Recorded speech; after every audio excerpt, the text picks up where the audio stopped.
So Joshua Stone decided to take umbrage with my dissection of his numerology-based proof of God and posted a reply that was not very scientific. Now, to be clear, I was role-playing this as someone conducting a peer review.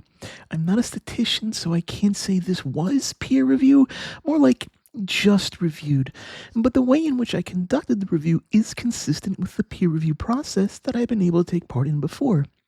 As a reminder, Joshua explicitly invited peer review in his original video, saying, and I quote, "I invite anyone to find a fault, a crack." So I did, carefully, respectfully, with actual effort. I approached it as if this were a statistical submission to an academic journal.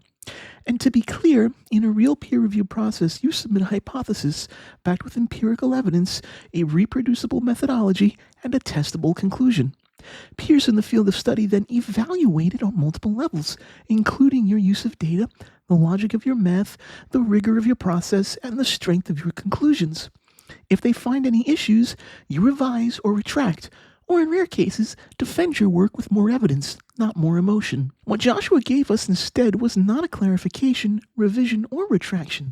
Instead, he gave us a 1,000-word emotional diatribe, laced with misdirection, overconfidence, and rhetorical bravado, and not one step closer to actual scientific accountability. He didn't engage with my critique, and he hasn't faithfully engaged with critics in my comments section. He's deflected.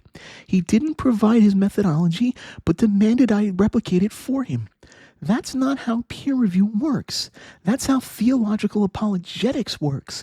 Defend the belief first and twist the method to support it after the fact. So in the spirit of actual scientific discourse, and yes, in defense of the time and energy I put into doing this right, let's walk through exactly where Joshua's response collapses, logically, methodologically, and philosophically. Just a warning though, for those of you that like lots of pictures and lots of back and forth between myself and a video I'm replying to, you're not going to get it this time. This video is one you put in the background because there's no way I'm editing in visual aids. Not at 17 pages long, 6,367 words, and 38,838 characters. Yes, my dear viewers, I brought a nuclear weapon to a potato cannon fight. So what is peer review? As the name implies, peer review is the process of having a scientific work evaluated by qualified peers in the relevant field of study. Emphasis on that last part, relevant field of study. That doesn't mean your friends or fellow Bible thumpers. It doesn't mean people who agree with you. It means qualified experts who can evaluate your methodology, data, reasoning, and conclusions. Now, in fairness, let's be real. Technically, my response wasn't peer review in the strictest academic sense. I'm not a professional statistician or a publishing member of a theological review board. I'm an igtheist and a scientifically literate creator who engaged with the material in good faith, no pun intended, to model what real academic scrutiny would look like if it were applied to this numerological claim. But I do have a background in science and have taken a part in the peer review process for people who have had works published. While this is only peer adjacent, I do have a better understanding of how the peer review process works than most laymen. So let's walk through it.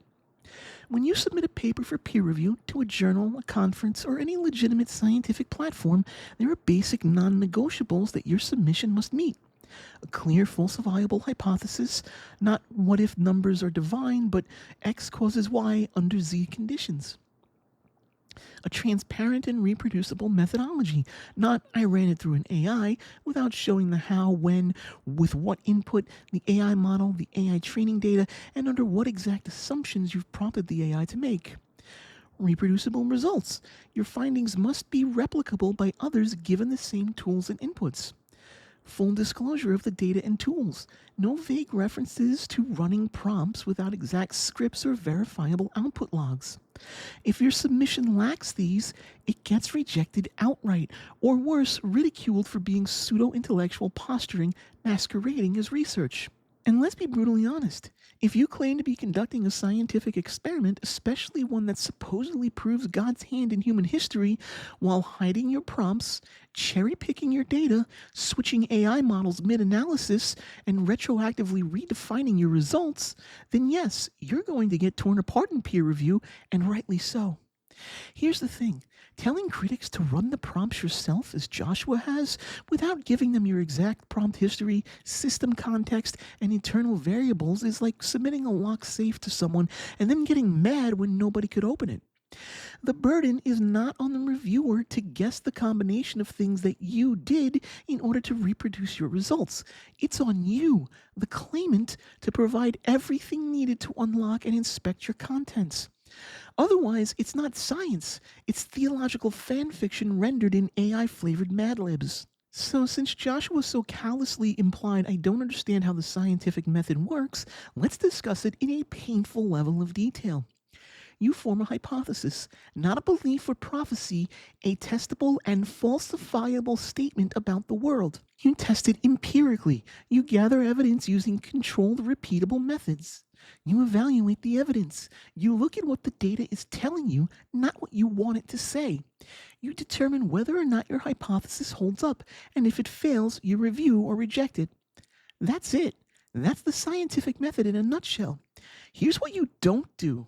You don't start by declaring this pattern must be divine, then dig through ancient religious texts, cherry-pick numbers, create hand-selected intervals, and plug them into an AI until it outputs something that sounds vaguely spiritual. That's not scientific methodology, that's retroactive justification. It's working backwards from a belief, not forwards from evidence. In real science, you don't just test whether your idea could be true, you also test whether the observed alignment differs from the null distribution of random intervals. That's called the null hypothesis, and in Joshua's case, a proper null hypothesis could have been these intervals are just arbitrary numbers. Any perceived pattern in it is the result of chance, confirmation bias, or post hoc interpretation. He should have tested whether other random intervals would produce similar alignments. Yes, Joshua, because I know you're going to watch this, I said random intervals. You absolutely use random data in your tests to help you determine if your statistical conclusion is significant or equivalent to noise. And he should have tested whether other time windows outside of 2028 to 2035 also produced hits. In fact, you don't just do a broad-based search like Joshua did, you formulate an equation that neatly fits the predicted intervals. That way you don't need to run crazy AI-assisted deep searches to determine if these intervals align with the modern concept of holy days, and instead can just predict when they will occur again, because that's what intervals do. In other words, in order to get a proper p-value for the experiment Joshua has established here, you generate sets of intervals drawn uniformly from the same numerical range and measure how often they overlap feast day windows. He should have also tested whether other holy days would match if you weren't filtering by your specific doctrine, and if other days of significance outside of a religious context could also fit these data points. Additionally, he should have tested whether AI would generate rare outputs even with made-up data. And spoilers, it does. But Joshua doesn't do any of that. There's no control group, no attempt to falsify, and no unbiased statistical model in sight. Instead, he frames the whole thing as a one-way funnel towards a conclusion he already believes, and then calls it objective. That is not science. That is motivated reasoning hidden inside a spreadsheet. This wasn't testing a hypothesis. Let's call it what it is. This was reverse engineering a conclusion. Joshua took scripture-based numerology and combined it with AI, Grok 3, and crafted prompts until it said what he wanted it to say. This is not an experiment. Those provided statistics were not significant. This was a high-tech seance. If you start from belief, interpret every outcome as validation, and reject the possibility that you might be wrong, you're not following the scientific method. You're just dressing up theology in lab goggles and hoping nobody looks too closely. Well, I did look closely because Joshua's narcissistic bravado made him declare that his conjecture was open to peer review, only he wasn't prepared for what the scientific method was actually like and what peer review actually does. Statistics are not proof of design. I've seen this argument from theists 1,000 times before, and honestly, I'm getting tired of it. This argument is not a good argument. It's a predatory attempt to exploit the common person's ignorance and fallacious common sense reasoning. It's dishonest and disgusting. However, usually it doesn't involve biblical dates. It's formally called the fine-tuning argument, and it goes something like this.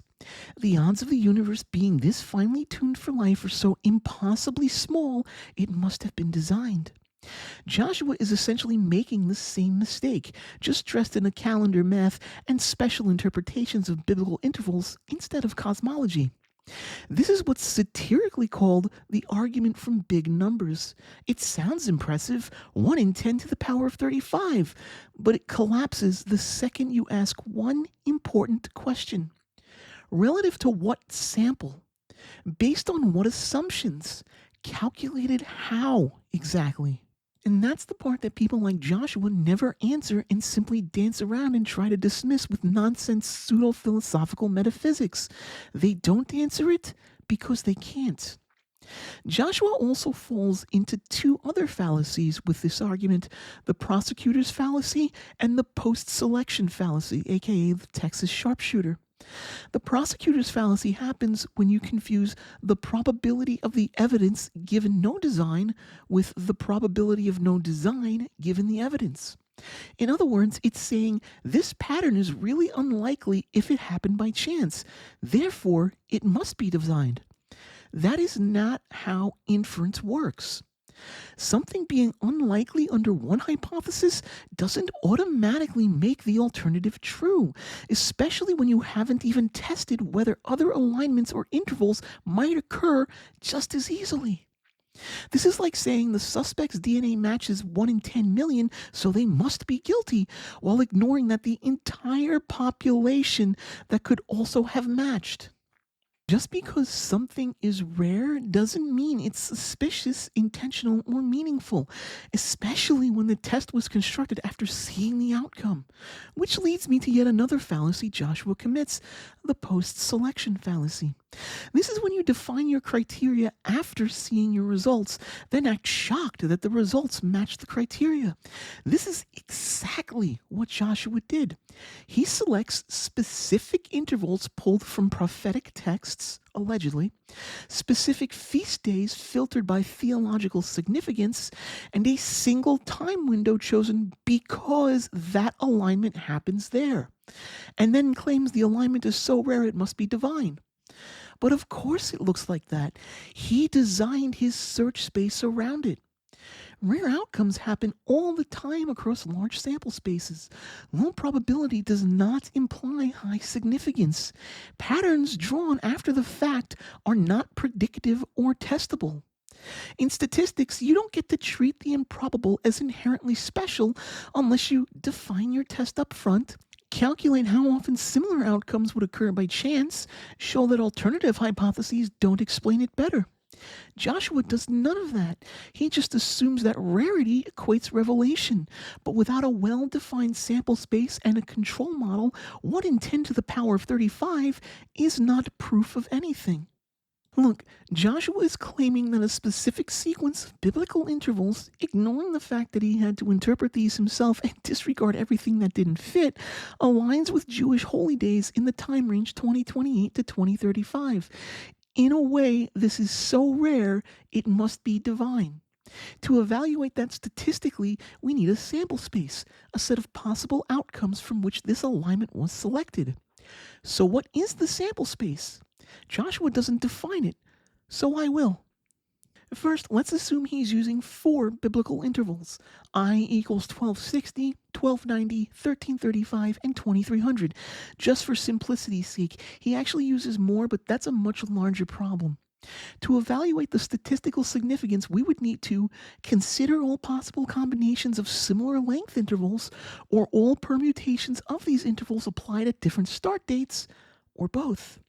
If we allow forward and backward placement with n different start dates, we're already in exponential territory. This is another oversimplification, by the way, as Joshua says the order doesn't matter. This needs to be I factorial, not just forwards and backwards, but my head's already hurting from calculating all of this, so we're just going to use the simplified forwards and backwards. We also need to define a start date. This, from my reading of Joshua's forum post, seems completely arbitrary. If he used dates from 1 CE up to the modern calendar, you could define T as all possible start dates from 1 to 2025. That's around 2,000 possible anchor years times the number of days in each year, which equals to hundreds of thousands of valid starting dates. Let's just make up a big number because this is going to get even worse. Let's say that number is 365,000 potential anchor days. There's actually a lot more, but this is getting rapidly out of control. So, how close does an interval need to land near a Jewish holy day in order to count as aligned? Is it exact date? Within 1 day? On the same week? Without a defined matching window, the test is too ambiguous to give meaningful results. If we allow for a single day of error, then every interval created a 3-day window of potential match for every target. This also does not take into account holy events that span multiple days and fails to define which days offer significance in our testing and why. If we're looking at just 7 holy days over 2,000 years, that's roughly 14,000 possible holy day targets, give or take, due to calendar cycling. So for an accurate sample space at an absolute conservative minimum, S, our sample space, shall equal all possible placements of interval combinations over all valid start days, forwards and backwards, that result in dates in proximity to known holy days. If we simplify, 4 intervals, 365,000 potential anchor days, forwards and backwards times 2, each configuration testing for a match against 14,000 target dates with a 3-day match window for Hebrew to Gregorian calendar fuzziness, that gives us 4 intervals times 365,000 anchors times 2 directions times 14,000 anchor days times 3-day tolerance, or roughly 122 billion individual placement tests, and this is the vastly oversimplified version. So unless Joshua can say that this space was exhaustively searched and calculated how often a significant match occurred and defined a threshold of what a match even is, then his claim of 1 in 10 to the power of 35 was just made up with fancy division to make it seem scientific, and it gets even worse. If the sample space is defined correctly, with all valid combinations of prophetic intervals across time, anchored on every possible start date, measured against every possible holy day, then there's one devastating truth. Every match in the sample space is equally as improbable as Joshua's cherry-picked dates. So if there are 122 billion possible outcomes, and the probability of any one of these specific alignments, like the one Joshua cherry-picked, is 1 in 122 billion. That's not rare. That's just a single point in a uniformly distributed outcome space, and it's exactly like a single shuffle of a deck of cards. It's not a miracle. It's not divine. It's expected. And let's make it even worse for Joshua, because at this point, why the hell not? We're only taking into account 1 CE to 2025 CE. This is an incomplete sample space.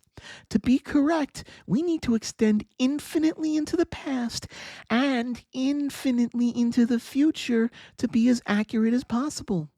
Arbitrarily truncating the search space is the definition of cherry picking.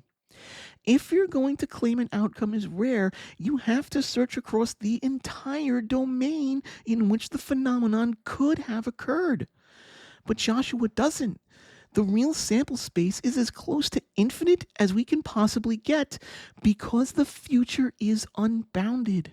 So if 2,000 years yields 1 alignment, and you just double the time window to include BCE and stretch it forward to 4,000 CE, now you've diluted that miracle over thousands more years across millions more possible start dates, which increases the number of possible interval alignments exponentially. Joshua's 1 in 10 to the power of 35 number isn't just fake, it's off by an order of magnitude, even in his own system. And let's not forget, you can run the same intervals over multiple overlapping start dates, permute the order of those intervals, slide the window forward one day at a time, and change the starting point to any religious, cultural, or geopolitical milestone. So the actual combinatorial space, even in a conservative finite model, is astronomical, far greater than the contrived 2,000-year box Joshua has locked himself into. Now let me clear something up. Big numbers does not equate to design. Numbers on their own do not prove anything without context. Just because something is unlikely doesn't mean it was designed. You need more than improbability to infer intentionality. You need a known baseline probability distribution, a reason to think the outcome couldn't have occurred randomly, a definition of what design actually even entails. And there's where this gets really philosophical. You can't even begin to argue for design unless you can define what the alternative is. That means you need to define what counts as natural versus artificial, how we would distinguish between design and emergent order, why something being unlikely is equivalent to being impossible without intention. And spoilers, you can't define any of that without stepping into metaphysical territory, which is fine if you admit you're doing philosophy. But Joshua doesn't. He wraps it all in a pseudoscientific veneer and pretends he's running a math experiment. Probability requires a model. This is something theists and common people seem to miss all the time. In modern science, probability only matters when you define a sample space, you clearly outline the conditions for each outcome, you choose the appropriate statistical test, that is a Monte Carlo, x squared, permutation, etc. You specify whether the events are independent, dependent, or conditional. Joshua doesn't do any of this. His entire assumption is these specific prophetic intervals from Scripture, when added to these specific starting dates I've chosen, align with these specific Jewish holy days. Therefore, this is divinely inspired, and my astronomically low calculations support that. Well, of course his probabilities are low. Joshua designed them to be low. This is like designing a lock, opening it with the key you made, and then being amazed that it opened. Quoting 1 in 10 to the power of 35 without a defined probability model is just math-flavored mysticism, no better than quantum woo. It sounds technical, it feels impressive, but it means absolutely nothing without the appropriate methodological rigor. And to put a cherry on top, Joshua misuses AI to manufacture awe. Large language models like Claude, ChatGPT, and Grok 3 are not probability engines. They're language models. Yes, they use probabilities to construct sentences and understand input, but they don't calculate statistical likelihood in the scientific sense unless you explicitly prompt them with the math. You provide the correct data structure. You ask them to simulate a statistical model based on code. You provide them with the correct error-free code to simulate that statistical model. Otherwise, they're ultimately just guessing what a scientifically sounding answer would look like based off their training data. Sure, they know how to divide. ChatGPT, for example, can interpret your request as code and run it as a Python script in the background, and they can fake a probability distribution, but that's not statistics. That's just math-shared storytelling. So when Joshua says Grok 3 calculated that the odds were 1 in 2.56 times 10 to the power of 35, I have to laugh. Because unless he wrote the code to simulate outcomes or built a real statistical model inside that prompt, and we've seen no evidence that he did, that number is meaningless. It's a theatrical output, not a scientific one. Look, I can divide numbers too. I can plug random values into a calculator and come up with a 36-digit improbability if I wanted to. Here. The chance of my cat sitting on exactly this section of my keyboard at this exact time is 1 in 10 to the power of 40. That doesn't mean my cat is divine. That means I'm arbitrarily defining a very specific outcome after it happened and calling it miraculous. That's all Joshua is doing. He's shuffling theology, cherry-picking dates, engineering a model, and then acting surprised when the model outputs something rare. But of course it's rare. He built it that way. The standard response from statisticians in this situation is to use the shuffled deck of cards analogy. A standard deck has 52 cards. That means the number of possible unique arrangements of that deck is 52 factorial, or roughly 8.07 times 10 to the power of 67 possible combinations. That's an 8 followed by 67 zeros, and a 7 somewhere in there. Now think about that for a second. Every time you shuffle a deck thoroughly, you're almost certainly producing a combination that never existed before in the history of playing cards. And yet, it's guaranteed to happen every single time you shuffle that deck of cards. So when Joshua throws out something like the odds of this prophetic alignment happening are 1 in 10 to the power of 35, it doesn't land the way he thinks it does. Because the odds of any particular shuffle of a deck of cards is already 100 million times less likely. Yet no one looks at a random card order and says, yes, divine providence must be at work here. Why? Because we understand that low probability does not equal design or intentionality. Even though we don't see it, the improbable happens every day. To human intuition, probabilities like 1 in 10 to the power of 6 or 1 in 10 to the power of 35 feels cosmic, even magical.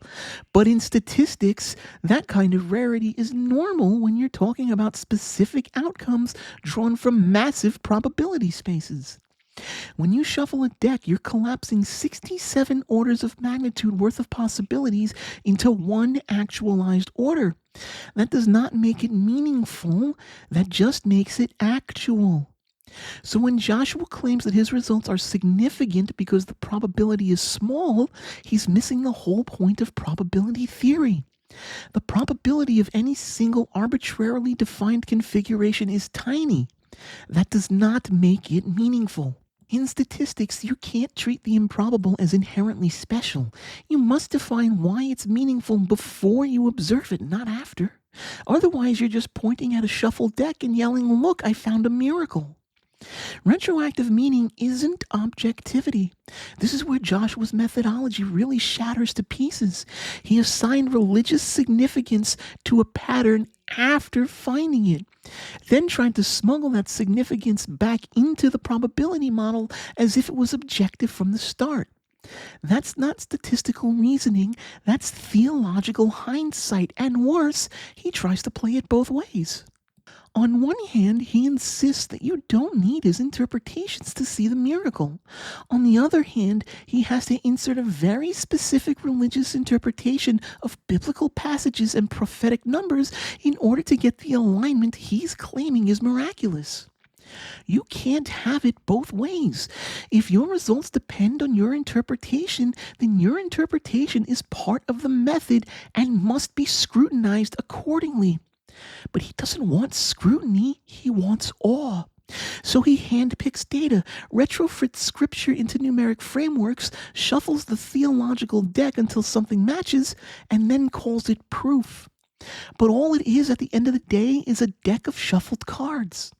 If your miracle only works after you define the miracle, it is not miraculous, it is coincidence wearing a prophecy costume. In one of his many defensive comments, and he's left plenty, Joshua pointed out that some of his so-called data comes from biblical passages like Daniel 8:14, which in the NIV reads, "He said to me, it'll take 2,300 evenings and mornings, then the sanctuary will be reconsecrated." Okay, but what the hell does that even mean? The line appears in the middle of a symbolic dream sequence, the kind of vision where goats grow extra horns and angels casually explain cosmic events using metaphors nobody understands. In fact, Daniel himself admits in Daniel 8:27 that he doesn't get it either. "I was appalled by the vision. It was beyond understanding."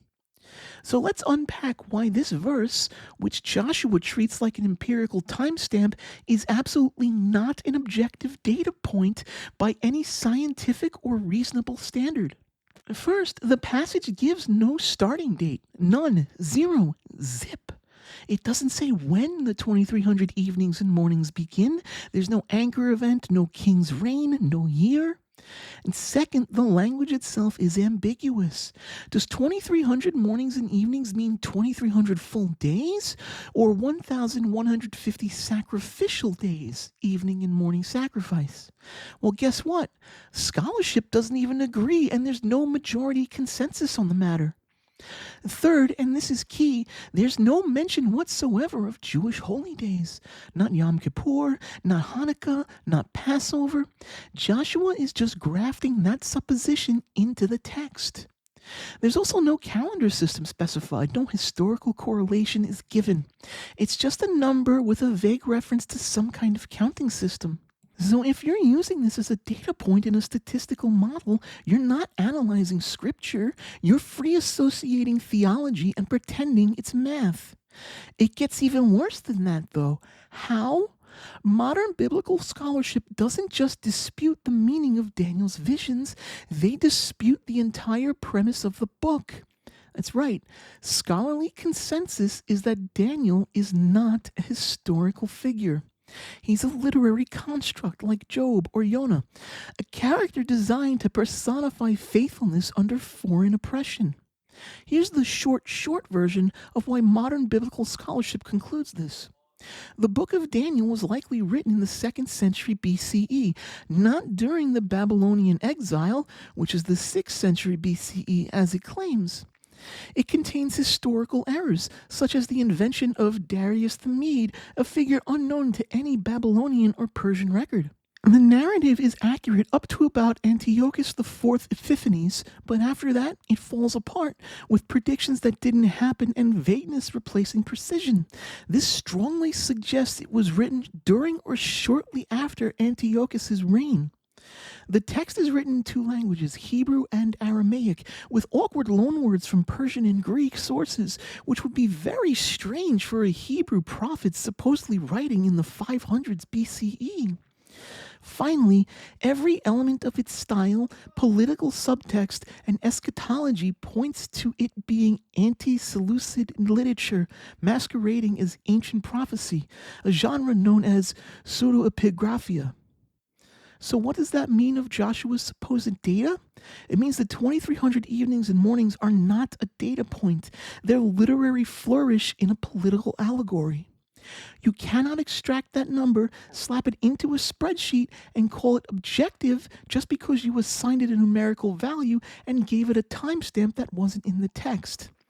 You're not decoding scripture, you're writing fan fiction with a calculator. This isn't scholarship. This is GeoCities-era prophecy blogging rebranded with AI and scientific aesthetic. If your entire argument depends on divine intervals sourced from a text whose authorship is fictional, whose meaning is ambiguous, and whose context is historically incorrect, you are not dealing in facts.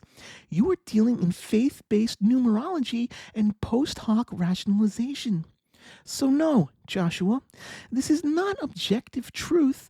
This is scriptural roleplay dressed up as science, and it falls apart the second you apply any actual scrutiny. Now let's talk about Joshua's use of AI, specifically his reliance on Grok 3 as some kind of metaphysical validation of his numerology. Joshua, like many people, fundamentally misunderstands what AI is and how it works. He says things like, just run the prompts yourself, as if that's some kind of neutral challenge, and if simply typing the same sentence into an LLM guarantees identical results. But here's the problem. It absolutely does not. LLMs like Grok or ChatGPT are context-sensitive, non-deterministic, and prompt-dependent. They mirror your framing and emulate your assumptions. When you prime them with language loaded from theological baggage, they parrot it right back to you. I want to be as clear as possible when I say this because Joshua completely and utterly ignored this point in my original video. Prompt engineering without full disclosure is not experimentation, it's fabrication. It is not a demonstration of objectivity. It is a rhetorical magic trick using black box prompts to summon AI outputs that look like neutral verification, but are actually just echo chambers with a user-defined script. And Joshua's work is riddled with this kind of deception. Take, for example, the phrase Grok 3 produced, theistic vertiocentrism. That's not a phrase found anywhere in standard theological, philosophical, or epistemological literature. It's not in JSTOR. It's not in the Stanford Encyclopedia of Philosophy. It's not in any academic databases on theology. That is a term Joshua made up himself and injected into the prompt chain and hoped nobody would check.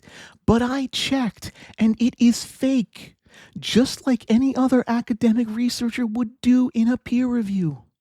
The presence of the term theistic vertiocentrism in the AI output is damning evidence of injected terminology and prompt manipulation. Now, if you want to claim that AI independently confirmed your theological conclusions, there are some basic controls you do need to follow. You run the model in anonymous mode with no prior sessions, no embedded memory, no pre-prompted personality, and no configured behaviors. You use a clean prompt history with no seeding of theological terms or conclusions. You used controlled prompts, the kind you could publish alongside your results and allow anyone to verify. Bonus points if you run it through a local LLM air-gapped from your systems to guarantee zero context bleed. Did Joshua do any of this? None of his forum posts or his videos outline any kind of procedure for a clean room implementation. In fact, with the way some systems like ChatGPT and Grok 3 now retain context across sessions via memory or even subtle network identifiers like IP-based personalization, it's nearly certain that he ran this in a polluted environment.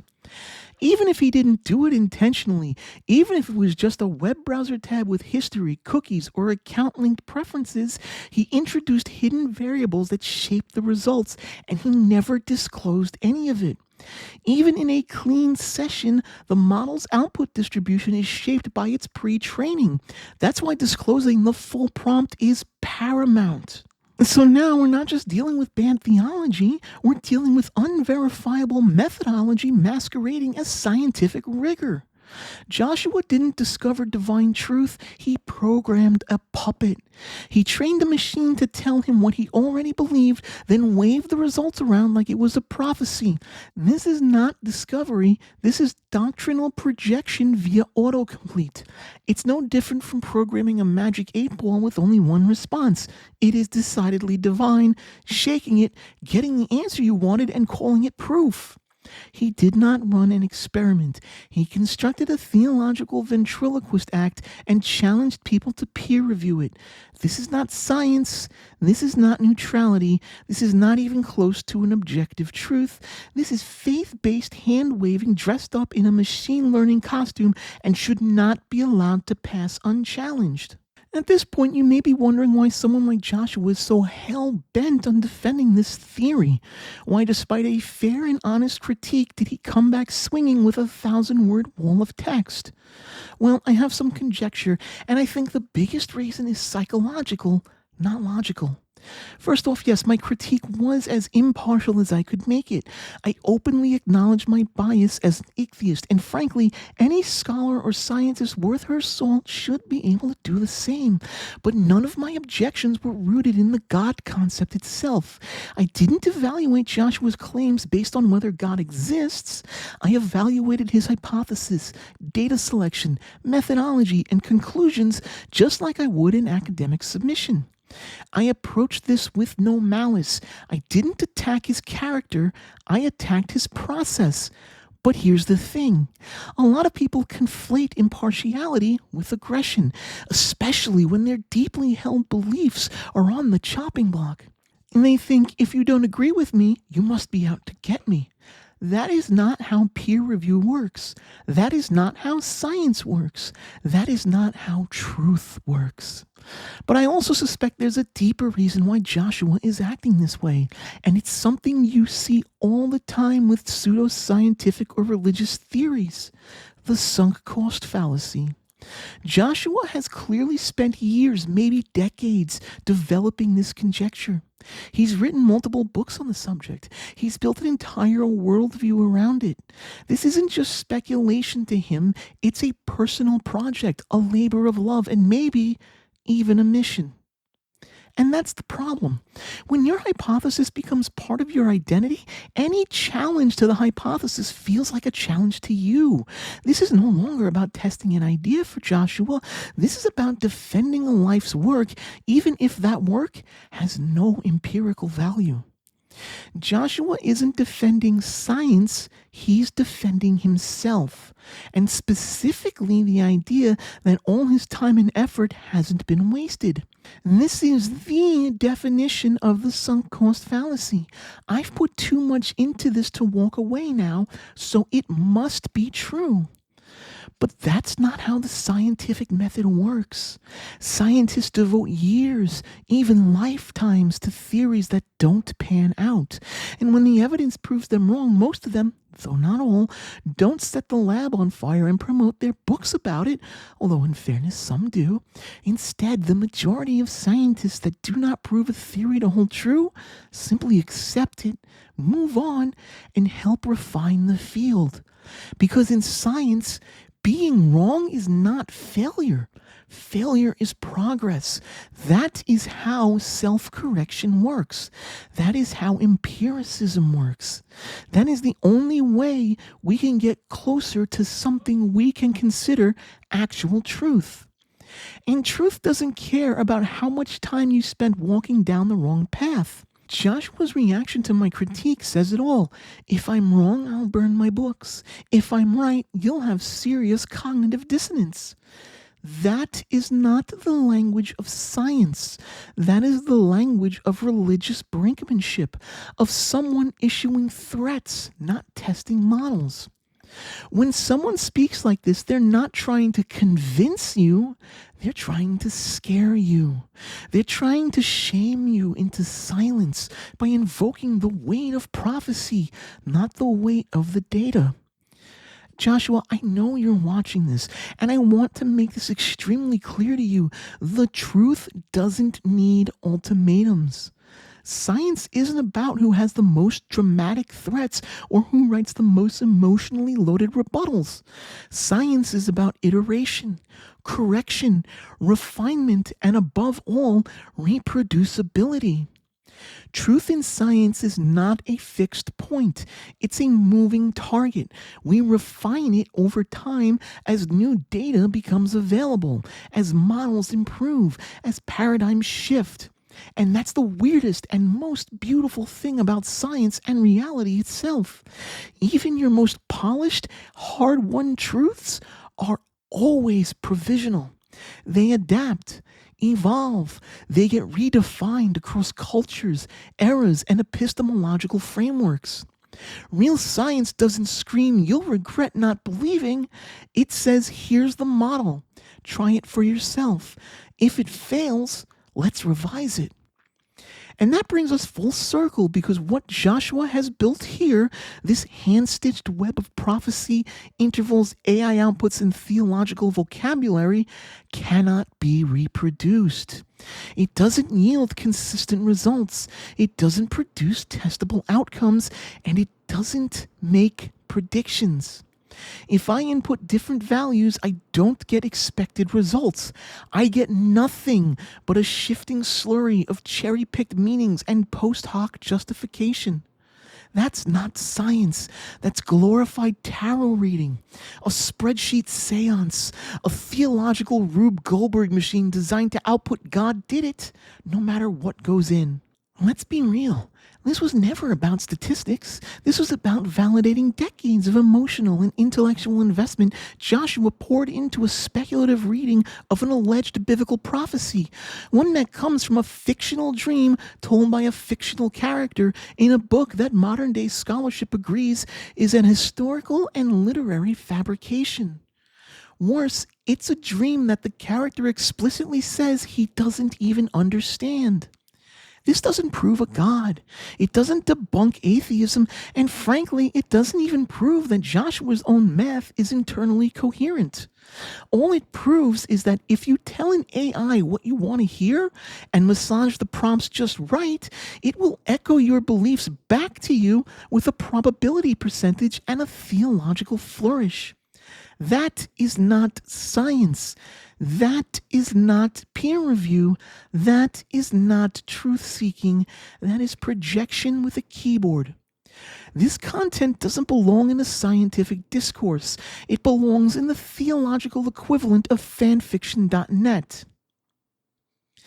As always, if you enjoyed this breakdown, if you value clear thinking, real skepticism, and calling out bad ideas dressed up as objectivity, please like, comment, share, and subscribe. It really helps the algorithm not get caught in a feedback loop like Joshua has. Thank you for watching, and see you next time.